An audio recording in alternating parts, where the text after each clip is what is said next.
Des salariés de la MGEN inquiets pour leur emploi ont manifesté ce matin à Paris dans les rangs de l'intersyndicale des employés de l'antenne de la Verrière. Principale cause de leur mécontentement, la révision annoncée de la convention collective de la Fédération des établissements hospitaliers et d'aide à la personne, l'aménagement d'usages propres à la MGEN et l'externalisation de certains services.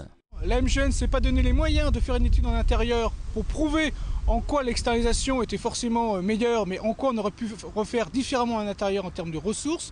Deuxièmement, l'ensemble du personnel a bénéficié régulièrement des formations. Et si à l'heure d'aujourd'hui il peut y avoir dysfonctionnement, c'est la responsabilité de la MGEN de devoir se donner tous les moyens pour former et adapter le personnel aux évolutions qui sont demandées. Du côté de la direction locale de la MGEN, Jean-Ignace Debayou affirme qu'une réorganisation est nécessaire pour revenir à un équilibre financier. L'établissement verriérois perd plus d'argent qu'il n'en gagne. Parmi les usages remis en cause, on retrouve notamment les rythmes de travail.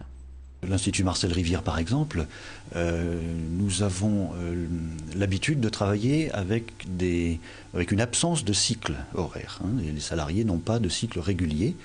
Ça a un coût en équivalent temps plein sur une année. Et donc, c'est un usage qui est dénoncé, on doit faire des cycles.